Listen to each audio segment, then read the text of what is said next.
Hello everyone, welcome back to my channel. I am Vanshika, a CA Inter student, and in today's video I'll be telling you all how I cleared my CA foundation in first attempt or my CA foundation journey. So watch this video till the end, and before starting the video make sure to subscribe to my channel for more such videos. So let's start. So when I was in 11th I was very sure कि मुझे after 12th CA ही करना है. Although मुझे 12th में बहुत लोगों ने बोला कि CA बहुत डिफिकल्ट है, बहुत टाइम लग जाएगा, बहुत अटेम्प्ट्स लग जाते हैं, तो इसलिए मत करो. But I was very clear, तो मैंने उनकी बात ज़्यादा सुनी नहीं और मैंने ज़्यादा करियर ऑप्शंस की तरफ देखा नहीं. एंड मेरे एग्जाम्स खत्म हो गए थे मार्च में एंड मेरा रिजल्ट आया था मई में 12th का. उसके बाद मैंने एक महीने पूरा टाइम पास किया जून में, एंड मैंने जुलाई में रजिस्टर किया था.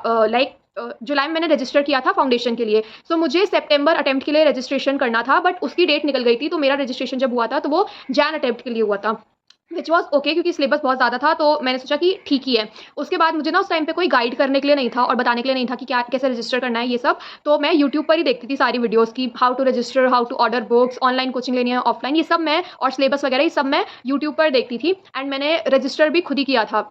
उसके बाद मैंने बुक्स ऑर्डर करी थी. फिर मेरी 10-15 दिन में बुक्स आ गई थी एंड मैंने सिलेबस देखा. एंड सिलेबस देख के तो मैं डर गई, क्योंकि लॉ की इतनी मोटी बुक है एंड वो पूरा न्यू सब्जेक्ट है. और मैथ्स मेरे पास थी बट मेरी मैथ्स वीक थी, तो मुझे लगा कि खुद से नहीं हो पाएगा, कोचिंग लेनी पड़ेगी. एंड मैं देहरादून में रहती हूँ, यहाँ पर इतनी अच्छी कोचिंग्स नहीं है, लाइक ऑफलाइन कोचिंग इतनी अच्छी नहीं है. बट फिर भी मैंने एक दो जगह डेमो लेके एक जगह फाइनल किया था कि मैं वहाँ से कोचिंग लूँगी. सो मैंने अगस्त से लाइक स्टार्ट करा था पढ़ना फाउंडेशन के लिए, जैन अटेम्प्ट के लिए. एंड पर अगस्त में मैंने पूरा टाइम पास किया. लाइक मैं अगस्त में कुछ भी नहीं पढ़ा, सिर्फ लाइक सिलेबस वगैरह देख लिया, एक दो क्वेश्चन कर लिया, थोड़ा मतलब दिन में 1 घंटा, मैक्सिमम 1 घंटा पढ़ लिया, आधा घंटा पढ़ लिया, कभी वो भी नहीं पढ़ा, वैसा सीन था. एंड उसके बाद सितंबर से मैं सीरियस हो गई थी कि भाई अब तो बहुत, सितंबर से कितने, सितंबर, अक्टूबर, नवंबर, दिसंबर, बस 3-4 महीने ही बचे हैं, अब सीरियसली पढ़ना पड़ेगा. सो उस टाइम पे, और मेरी जो कोचिंग थी ना उसमें लॉ और मैथ्स तो अच्छा पढ़ाते थे, बट अकाउंट्स और इकोनॉमिक्स इतना अच्छा नहीं पढ़ाते थे. तो वो एक महीने में, मतलब अगस्त में, मुझे समझ आ गया था कि वो मुझे पूरा खुद ही करना पड़ेगा. तो सितंबर में मैंने बनाई थी एक लाइक इस टाइप की मैंने शीट्स बनाई थी अपने लिए, और मैं लाइक लगा दूंगी यहाँ पे. सारे सब्जेक्ट्स के लिए बनाई थी मैंने. सबसे पहले मैं अकाउंट्स से स्टार्ट करती हूँ. सो अकाउंट्स में ये था कि मैंने पहले पढ़ा हुआ है, क्योंकि जो पार्टनरशिप है, कंपनी अकाउंट्स है, वो सब 12th के जैसी है. सो वो वहाँ से मैंने सबसे पहले स्टार्ट किया था. एंड जब मैंने स्टार्ट किया था तो मैं यूट्यूब पे ना चैनल्स ढूंढ रही थी कि मैं किससे पढ़ सकती हूँ. तो स्टार्टिंग मैंने पराग गुप्ता सर से ही की थी, क्योंकि मैंने 12th में भी उनसे थोड़ा बहुत पढ़ा हुआ था. सो इसीलिए मैंने वहाँ से स्टार्ट किया था. बट मुझे इतना अच्छा नहीं लग रहा था, मतलब मुझे इतना कंफर्टेबल नहीं लग रहा था उनके साथ पढ़ना. फिर थोड़े टाइम बाद, लाइक नवंबर के टाइम पे, अक्टूबर नवंबर के टाइम पे, मुझे हार्दिक मनचंदा सर का चैनल मिला था. एंड फिर मैंने वहाँ से पढ़ना चालू किया. सो अकाउंट्स तो मैंने मोस्टली नवंबर एंड दिसंबर में ही कवर करी है. उससे पहले मैं बाकी सब्जेक्ट्स कवर करी थी, क्योंकि मुझे इतना लाइक कंफर्ट नहीं बैठ रहा था अकाउंट्स में किसी और टीचर के साथ. सो अकाउंट्स में फिर मैंने सबसे पहले किया था कंपनी अकाउंट्स पार्टनरशिप, जो कि 12th का था एंड इजी पार्ट था. उसके बाद मैंने एनपीओ और फाइनल अकाउंट्स किया था, क्योंकि उसका मैंने देखा था कि कंपलसरी क्वेश्चन आता है. एंड मुझे 11th का कुछ भी याद नहीं था, मतलब मुझे पता ही नहीं था कि भाई 11th में भी मैंने कभी फाइनल अकाउंट्स, एनपीओ, डेप्रिसिएशन, ये सब मैंने किया भी है, क्योंकि पूरे 11th भी मैंने टाइम पास ही किया है. मैंने 11th में भी कोई पढ़ाई नहीं करी थी, तो इसलिए मुझे वो पूरा स्क्रैच से, जिसको बोलते हैं, स्टार्ट करना पड़ा था. एनपीओ, डेप्रिसिएशन, बीआरएस, ये सब मुझे स्क्रैच से ही स्टार्ट करना पड़ा था. पर ये सारे इजी चैप्टर्स थे, तो ये जल्दी जल्दी हो गए थे, इसकी मुझे ज़्यादा टेंशन नहीं थी. अकाउंट्स की बेसिकली मुझे ज़्यादा टेंशन नहीं थी, क्योंकि अकाउंट्स मेरी 12th में अच्छी थी, ऑल्दो मैंने 11th में नहीं पढ़ी थी, बट 12th में अच्छी थी, इसलिए अकाउंट्स की मुझे ज़्यादा टेंशन नहीं थी. तो मैंने हार्दिक सर के साथ पूरी अकाउंट्स अपनी कंप्लीट कर ली थी. फिर पूरे मॉड्यूल के क्वेश्चंस वगैरह कर लिए थे एंड उसका हो गया था. उसके बाद लॉ के लिए, लॉ तो बहुत ज़्यादा ऐसा न्यू सब्जेक्ट था, तो मेरी सबसे ज़्यादा मुझे लॉ से ही डर लग रहा था कि अगर बाकी सब्जेक्ट्स में हो भी गए और लॉ में मतलब मैं ना फेल हो जाऊँ. सो उसके लिए सबसे पहले तो मेरी जो कोचिंग में थे सर, वो हमें पढ़ा रहे थे, बट उसके बाद हमें घर पे आके नोट्स खुद ही बनाने पड़ते थे. तो उसमें भी मुझे बहुत डिफिकल्टी आती थी कि क्या लिखना है, क्या नहीं लिखना है, कौन से इंपॉर्टेंट वर्ड्स है, प्रोविजन क्या है, फैक्ट वगैरह, ये सब मुझे बहुत आइडेंटिफाई करने में प्रॉब्लम आ रही थी. बट लाइक 1-2 चैप्टर्स के बाद ना मुझे समझ आने लगा कि ये लाइक लिखना है, ये इंपॉर्टेंट वर्ड्स हैं, ये कीवर्ड्स लिखने हैं आंसर में. और सर भी हमें लाइक क्लास में समझाते ही थे कि ऐसा ऐसा लिखना है. सो मैं, सर जो हमें पढ़ाते थे, घर पे आके मैं सेम चीज़ के नोट्स बना लेती थी और एक बार मैं उसको रिवाइज कर लेती थी. मैं लर्न नहीं करती थी, एक बार रिवाइज कर लेती थी. और जब मैं नेक्स्ट डे पढ़ती थी तो मैं दोबारा से जो आज का पढ़ाया है उसके नोट्स बनाती थी, एंड जो कल का पढ़ाया था उसके नोट्स मैं लर्न कर लेती थी. ठीक है. सो ऐसे ऐसे करके मैंने अपनी पूरी लॉ बेसिकली याद करी थी. एंड नोट्स में ना मैंने बुक से नोट्स बनाया है, जो मॉड्यूल है मॉड्यूल से नोट्स बनाया है. सो मैं बेसिकली मैं एक एक लाइन लर्न करती थी मॉड्यूल की, क्योंकि मुझे लॉ से बहुत डर लगता था और मुझे ये था कि मैं पूरी लॉ लर्न कर लूँगी तो इससे बाहर तो पेपर आएगा ही नहीं ना, तो मैं पास हो ही जाऊँगी. बट स्टिल लॉ में स्टार्टिंग में लर्न करने में एंड लिखने में बहुत ज़्यादा डिफिकल्टी आई थी. बट 1-2 चैप्टर्स के बाद ना वो सब ठीक हो गया था. लाइक सबसे पहले सर ने हमें इंडियन कॉन्ट्रैक्ट एक्ट करवाया था, क्योंकि वो बहुत बड़ा चैप्टर था. एंड उसके बाद पार्टनरशिप तो इजी चैप्टर था, तो पार्टनरशिप मैंने करा था. एंड इंडियन रेगुलेटरी फ्रेमवर्क वो इजी है, एलएलपी भी ईजी है। जो आपको डिफिकल्ट लगेंगे वो इंडियन कॉन्ट्रैक्ट एक्ट लगेगा, नेगोशिएबल इंस्ट्रूमेंट की लैंग्वेज जो है वो डिफिकल्ट है, तो वो समझने में टाइम लगेगा। वो मैंने 2 बार पढ़ा था, लाइक एक बार जो सर ने पढ़ाया था और एक बार मैंने यूट्यूब पे गुरप्रीत सर से पढ़ा था। सो बेसिकली मैं रिविजन के लिए मैंने गुरप्रीत सर के लेक्चर्स फॉलो किए थे एक एक बार। और उसके अलावा मैंने राइटिंग प्रैक्टिस के लिए चैतन्य जैन सर की आरआरआर जो सीरीज थी वो फॉलो करी थी लास्ट के 1 मंथ में, क्योंकि मुझे ऐसा था कि राइटिंग प्रैक्टिस भी होनी चाहिए, अदरवाइज मैं आंसर ही नहीं लिख पाऊंगी तो मार्क्स कैसे मिलेंगे। तो इसीलिए मैंने लास्ट के 1 मंथ में बहुत ज़्यादा लॉ की राइटिंग प्रैक्टिस करी थी। मतलब मैंने अपना एक या आधा रजिस्टर तो भर दिया था, उतना करा था। एंड वो सब भी मैं PYQ MTP ये सब भी करती थी।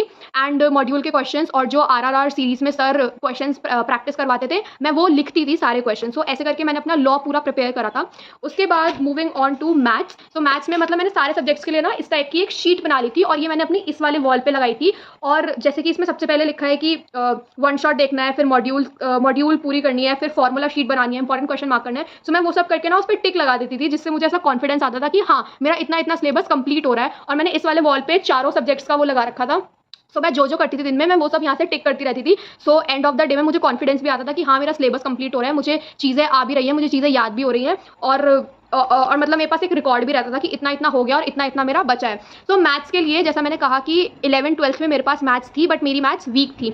सो मुझे जो सर करवाते थे कोचिंग में मैं वो करती थी। उसके बाद मैं मॉड्यूल के सारे क्वेश्चन प्रैक्टिस करती थी। मैंने मॉड्यूल का कोई भी क्वेश्चन नहीं छोड़ा था, बस जो एडिशनल क्वेश्चन में एडिशनल क्वेश्चंस जो होते हैं वो मैंने कुछ चैप्टर्स के छोड़े थे। एंड जो इंपॉर्टेंट चैप्टर है वो उसके तो मैंने सारे क्वेश्चन किए थे, एडिशनल वाले भी किए थे, जैसे कि mathematics of finance, logical reasoning, correlation और इंडेक्स नंबर। ये छोटे चैप्टर्स है तो इसमें कम क्वेश्चन थे, तो ये चैप्टर्स के ना मैंने जो एडिशनल क्वेश्चन है वो भी किए थे। परम्यूटेशन एंड कॉम्बिनेशन जो ऐसे कंफ्यूजिंग चैप्टर्स थे, मेरा ये था कि मैं जितना ज़्यादा मैथ्स में क्वेश्चन प्रैक्टिस कर सकूँ उतना बेटर है। सो इसीलिए मैं ज़्यादा से ज़्यादा क्वेश्चन प्रैक्टिस करने के लिए एडिशनल क्वेश्चन भी सॉल्व कर लेती थी। बट जिस चैप्टर का मुझे लगता था कि भाई इसमें तो ऑलरेडी बहुत क्वेश्चन है, उसके लिए मैं नहीं करती थी। फॉर एग्जांपल स्टैट्स में जो description measures of central tendency and dispersion वाला जो चैप्टर था उसमें ऑलरेडी बहुत क्वेश्चन थे, तो इसलिए उसके मैंने एडिशनल वाले सॉल्व नहीं किए थे। सीक्वेंस एंड सीरीज वाले जो चैप्टर्स थे लाइक उसके आगे पीछे वाले, उसके मैंने नहीं सॉल्व किए थे एडिशनल क्वेश्चन, क्योंकि वो बहुत थे और वो ईजी चैप्टर्स भी थे। सो मैथ्स में ना बेसिकली मैथमेटिक्स ऑफ फाइनेंस मैंने 12th में पढ़ा था, इसीलिए वो मुझे इजी लग रहा था। ऑल्दो वो इजी नहीं है, उसमें फॉर्मूले वगैरह आपको आइडेंटिफाई करने में बहुत प्रॉब्लम आएगी कि कौन सा फॉर्मूला यूज़ करना है। Logical reasoning was very easy और वो मैंने यूट्यूब से कर लिया था, पहले ही कर लिया था लॉजिकल रीजनिंग, क्योंकि वो ईजी चैप्टर था। उसके बाद स्टैट्स का जो पार्ट था वो पूरा मैंने अपनी कोचिंग में कवर कर लिया था और मैंने कैलकुलस पूरा छोड़ दिया था, क्योंकि वो मुझे 11th में भी इतना ज़्यादा नहीं समझ में आया था, लाइक 12th में इतना ज़्यादा नहीं समझ में आया था, इसलिए मैंने कैलकुलस छोड़ दिया था। लिमिट्स वगैरह जो हार्ड पार्ट था, थ्योरेटिकल डिस्ट्रीब्यूशन, मैंने वो भी छोड़ दिया था मैथ्स में, इसीलिए।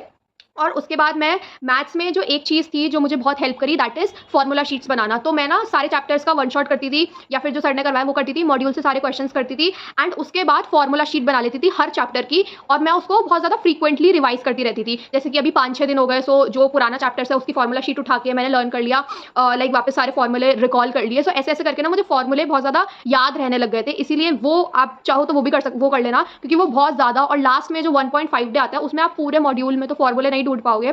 तो इसीलिए मैंने सारे फॉर्मूले अपने उन्हीं फॉर्मूला शीट से पढ़े थे एंड उसमें से भी जो बहुत ऐसे फॉर्मूले थे जो मुझे नहीं लर्न होते थे तो वो मैं अपनी वॉल पे लगा देती थी। तो मैं अपनी ये वाली जो वॉल है इस पर वो सारी चीज़ें लगा देती थी जो मुझे बहुत डिफिकल्ट लगता था।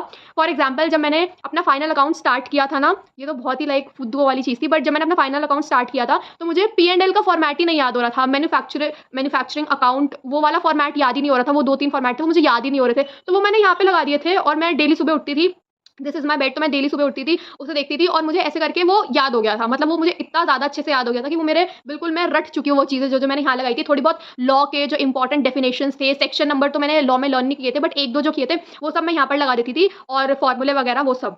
सो या मैथ्स में यही था। एंड मैथ्स में मैंने ना जो लास्ट में 1 शॉट वगैरह रिवीजन के लिए जो मुझे चाहिए थे वो मैंने अनुराग चौहान सर से किए थे। एंड लास्ट का जो 1.5 डे था उसमें भी सर इंपॉर्टेंट क्वेश्चन वगैरह करवा रहे थे अपने यूट्यूब पर ही फ्री में। सो मैंने वो सारे अटेंड किए थे और मेरा यही था कि मैथ्स में जितने क्वेश्चन प्रैक्टिस में कर पाऊँ उतना अच्छा है। एंड मैंने वो सब अटेंड किया था। उसके बाद moving on to economics. So economics मुझे 12th और 11th से ही बहुत ज़्यादा पसंद थी। मतलब 11th में तो मैंने नहीं पढ़ा था, बट 12th में मेरा one of the favourite subjects में से इकोनॉमिक्स आता था और मुझे बहुत अच्छी लगती थी और मुझे आती भी थी बेसिकली इकोनॉमिक्स। सो इसीलिए उसकी मुझे ज़्यादा टेंशन नहीं थी और वो भी मैंने हार्दिक सर से ही पढ़ी थी। एंड इकोनॉमिक्स को मैंने सबसे ज़्यादा कम टाइम दिया है पूरे प्रिपरेशन में, लाइक शायद 1 महीने में या फिर उससे भी कम टाइम में मेरी इकोनॉमिक्स रेडी हो गई थी, क्योंकि नेशनल इनकम वाला जो चैप्टर है वो पूरा वही है जो हमने 12th में पढ़ा है, सो उसकी मुझे बिल्कुल टेंशन नहीं थी। मैंने सबसे पहले वो कंप्लीट किया था।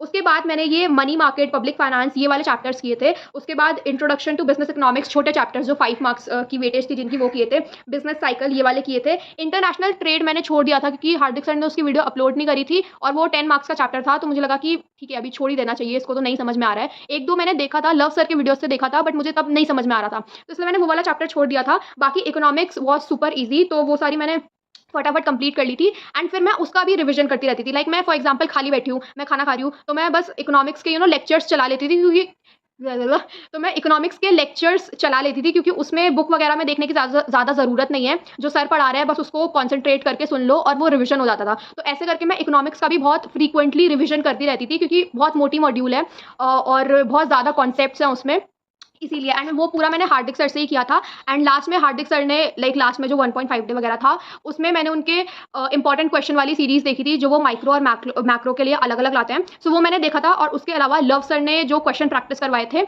वो भी मैंने देखे थे, यूट्यूब पर फ्री में ही अवेलेबल है। सो इससे मैंने अपनी इकोनॉमिक्स की प्रैक्टिस करी थी।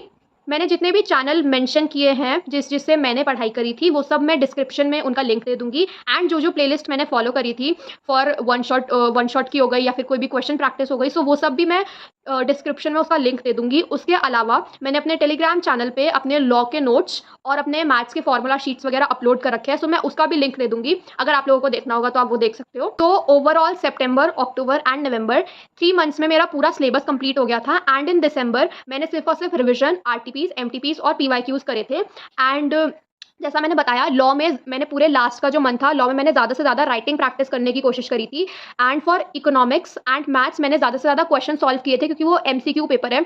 सो उसमें आप जितने ज़्यादा क्वेश्चन प्रैक्टिस करोगे, जितने ज़्यादा क्वेश्चन आप सॉल्व करोगे, उतना ज़्यादा कॉन्फिडेंस आएगा एंड उतनी ही अच्छी प्रिपरेशन होगी। एंड फॉर अकाउंट्स ऑल्सो ज़्यादा क्वेश्चन मुझे प्रैक्टिस करने चाहिए थे, बट मैंने अकाउंट्स को ऐसा लाइटली लिया, जिसकी वजह से मेरे अकाउंट्स में सबसे कम मार्क्स आए थे, अकाउंट्स एक बहुत स्ट्रॉन्ग सब्जेक्ट होने के बावजूद। बट स्टिल ठीक ही है, जो मेरा रिजल्ट आया था मैं उससे सेटिस्फाइड थी पूरी, क्योंकि मेरा ये था कि बस मेरा एग्रीगेट बन जाए और मैं इंडिविजुअल सब्जेक्ट्स में पास हो जाऊं, और मेरे को सिर्फ 200 नंबर चाहिए थे, उससे ऊपर मैं एक्सपेक्ट कर ही नहीं रही थी। उसके अलावा भी मेरे 53 मार्क्स एक्स्ट्रा ही आ गए थे। So I was very happy with that. And एक और चीज़, फाउंडेशन में आपको कोचिंग वगैरह लेने की इतनी ज़्यादा ज़रूरत नहीं है, क्योंकि मैंने कोचिंग ली थी एंड मेरे कुछ पैसे तो वेस्ट ही हुए थे। बेसिकली मेरी फीस थी 25,000 एंड उसके बावजूद मुझे अकाउंट्स और इकोनॉमिक्स पूरा यूट्यूब से ही करना पड़ा था। सो इसीलिए अगर कोचिंग ले रहे हो तो बिल्कुल अच्छे से जान पहचान के, अच्छे से 2-3 दिन डेमो वगैरह लेके ही लेना। अदरवाइज आप यूट्यूब से सब कर सकते हो या फिर ऑनलाइन भी आप ले सकते हो coaching. So this was all about my CA foundation journey, and if you like the video then make sure to like, share, comment and subscribe to my channel, and subscribe तो कर ही देना। And I'll see you in my next video. Bye bye.